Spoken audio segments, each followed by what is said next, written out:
Life एक ऐसी नदी है जिसके हर मोड़ पे मानो कोई परीक्षा है। कुछ हमें बना देती है, कुछ बिगाड़ देती है, लेकिन जरूरी है हम अपने चैलेंजेस को एक्सेप्ट करें और फल की चिंता ना करें। अगर बात करियर की करें और तुम्हें अपना गोल पता है, तब भी उस गोल को पाने के लिए तुम्हें परीक्षा देनी होगी। तुम आईएएस बनना चाहते हो तो यूपीएससी, जीपीए अच्छा लाना चाहते हो तो entrance, Ivy League colleges join करना चाहते हो तो जीआरई, जीमैट और वैसे ही NAT, CAT, MAT, CET, GATE, NEET, नाटा।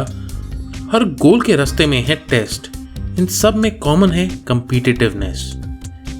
जरूरी है कि तुम अपनी ए गेम सामने लाओ, और ये ए गेम तभी सामने ला पाओगे अगर तुम मेहनत उस लायक कर पाओगे। अमिताभ बच्चन ने कभी कहा था, success is not just hard work, it's also smart work. Learning को मैक्सिमाइज करना है और टाइम यूज्ड को मिनिमाइज करना है। इसीलिए इस कम्पिटिटिव दुनिया में hard work is not enough. तुमको जीतना है तो जीत पे फोकस करना जरूरी है। 1. Smart work. रिसेंटली मैंने स्टडी टेक्निक्स पे वीडियो रिलीज की थी। वहां हमने एक्टिव रिकॉल और स्पेस रेपिटेशन को समझा था। एंड मेरे को काफी लोगों ने पूछा कि इन टेक्निक्स को यूज करते समय मटेरियल को कैसे ऑप्टिमाइज किया जाए, और इसीलिए मैंने ये कुछ टूल्स आप लोगों के साथ शेयर करने का निर्णय लिया है। ये टूल्स साइंटिफिक हैं, इनको मैथमेटिशियंस, सर्जन्स और नासा साइंटिस्ट यूज करते हैं। पर याद रखें, मेहनत तो तुम ही को करनी होगी, बस आउटपुट हार्डवर्क के मुताबिक होगा, उससे कम नहीं। न्यूरोलॉजिस्ट जूडी वेलिस एक्सप्लेन करती हैं कि एक इफेक्टिव स्टडी टूल का एक कैरेक्टरिस्टिक होता है कि वो माइंड के अलग अलग एरियाज को एंगेज करता है, जिससे एक एंकरिंग हो जाती है। अगर किसी इंफॉर्मेशन को मल्टी डायमेंशनल तरीके से इम्बाइब करो, मानो किसी शिप की तरह तुम्हारे समुद्र जैसे विशाल दिमाग में अपना एंकर डाल दो, समय आने पर जिस शिप की लोकेशन पता हो उसे बार बार खोजा जा सकता है। जी हां,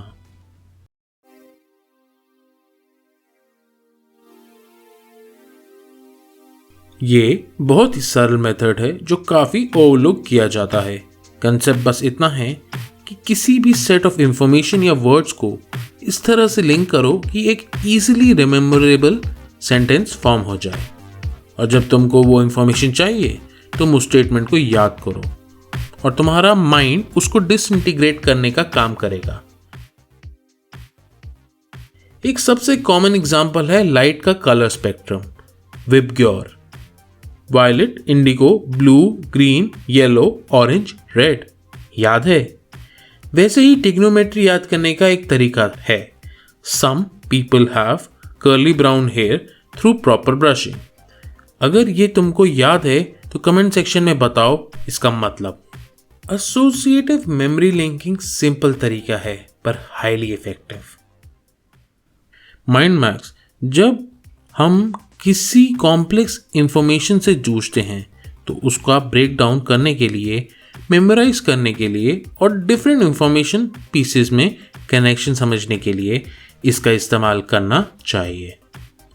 क्या तुमको टेनिस पसंद है? सानिया मिर्जा पे बायोपिक बनने वाली है। कौन सा बेटर लगता है, रॉजर फेडरर या नदाल?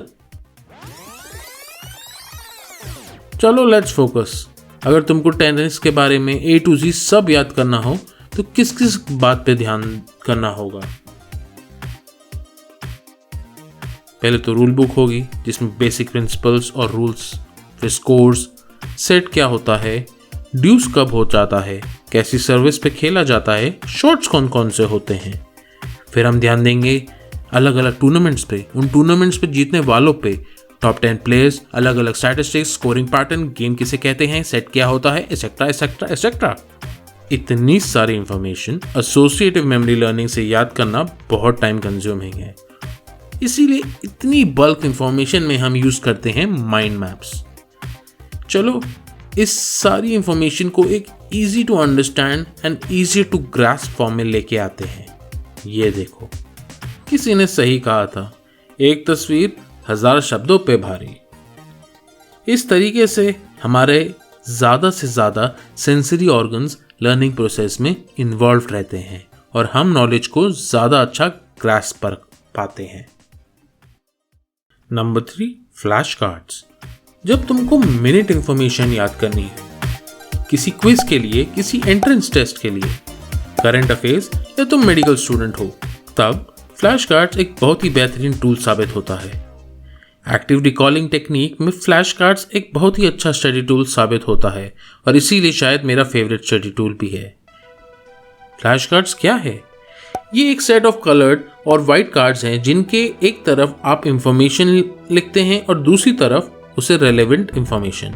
ये किसी भी इंफॉर्मेशन को परमानेंटली याद करने का बहुत ही एफिशिएंट तरीका है। फॉर एग्जांपल, एक तरफ तुमने एक बॉडी ऑर्गन ड्रॉ कर दिया और दूसरी ओर उसका नाम लिख दिया, या एक तरफ डांस ऑफ केरला लिख दिया और उसके ऑपोजिट साइड में कथकली लिख दिया। एक तरफ फिजिकल लॉ और दूसरी तरफ डेरिवेशन। बस फिर क्या, स्पेस रेपिटेशन और एक्टिव रिकॉल के प्रिंसिपल्स यूज करके उसे प्रिपेयर किया and success. Space repetition, active recall, ये सब क्या है? ये सुपर पावर स्टडी टेक्निक्स हैं जो आपको विनर बनाने में काफी योगदान देती है। डिस्क्रिप्शन में वीडियो का लिंक है, उसका फायदा जरूर उठाएं। ये मेरे फेवरेट फ्लैश कार्ड्स हैं जो मैं अपने आईआईटी के दिनों में यूज किया करता था। मुझे इस रिंग के होने से खासी आसानी होती थी ऑर्गेनाइज करने में।